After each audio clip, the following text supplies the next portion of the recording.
Bien, dernier point que je voulais aborder avec vous. L'Ukraine, on l'a vu, espère des avions de chasse occidentaux prochainement. Que fait la Russie? Alors, elle fait des menaces vagues comme d'habitude, mais surtout, elle est sur le point d'entamer la construction d'une usine de drones plus gros, plus rapides, plus perfectionnés, avec l'Iran. Donc, la première pierre va bientôt être posée. L'Iran vient co-construire une usine de drones pour en produire massivement avec la Russie sur le sol russe. De quoi s'agit-il précisément? Voici les indispensables avec Lucille de Villers. Bonsoir Lucille. Bonsoir David, bonsoir à tous. Alors, quel est ce projet, quelle est cette usine? Cet accord entre l'Iran et la Russie, c'est Vladimir Poutine pour la première fois aujourd'hui qu'il évoque lui-même. Il le dit à demi-mot, mais il le dit clairement. Écoutez. В ближайшее время правительство должно сформировать соответствующий национальный проект, смысл которого – обеспечить возможности для широкой эксплуатации дронов. И, что крайне важно, высокий уровень локализации их производства. Вот я недавно на одной из площадок видел, сколько у нас интересных, просто новых, даже в этой отрасли уже продвинутых, казалось бы.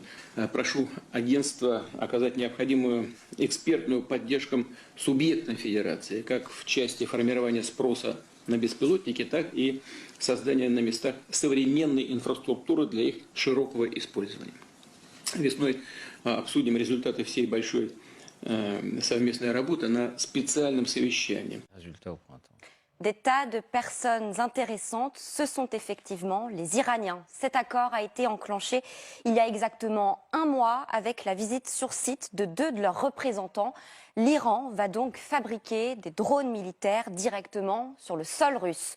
Dans cette ville, à Yelaguba, au cœur du Tatarstan, à l'est de Moscou, c'est ici que l'usine va sortir de terre.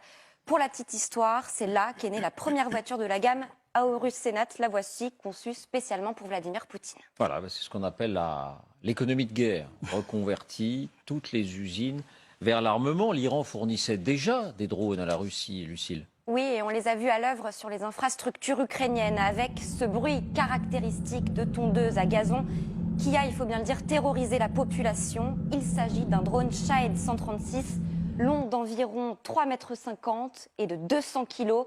L'idée maintenant, c'est de monter en gamme. Le nouvel engin devrait être encore plus redoutable. C'est ce que révèle le Wall Street Journal. Le nouveau Shahed 136 devrait inclure un nouveau moteur pour le faire voler plus vite et plus loin. Alors cette arme pourra-t-elle faire la différence? Écoutez le consultant en aéronautique Xavier Titelman. Ils vont produire un nouveau drone, peut-être plus puissant, c'est-à-dire qu'il a une plus grosse capacité en emport, donc plus lourd, peut-être qu'il volera un petit peu plus vite. Il n'imagine pas pour autant que ce nouveau drone puisse terroriser la population. Écoutez. C'est une officialisation d'une modernisation, mais c'est simplement parce qu'ils ne peuvent plus acheter les moteurs Rotax qu'ils utilisaient jusque-là. Et a priori, les Iraniens n'ont pas une capacité à monter en puissance, puisque technologiquement, ils reposent aussi beaucoup sur les importations qu'ils pouvaient faire de l'étranger. De fait, si Moscou fait appel à Téhéran directement sur son sol, c'est parce que la Russie n'a pas d'alternative. Par exemple, la production de leur propre drone Forpost, le voici, a tourné court. La Russie n'a jamais trouvé le moyen de le développer. Quel est l'intérêt de l'Iran dans tout ça? Moscou a promis en échange ses avions Sukhoi 35. Les voici, le fleuron de son aéronautique. Ils devraient donc arriver dans les mains de Téhéran. Depuis longtemps, l'Iran voulait moderniser sa flotte. Et jusque-là, Moscou a toujours refusé de livrer ce genre d'équipement, de peur de froisser ses alliés, comme la Turquie ou encore l'Arabie Saoudite. Merci Lucie.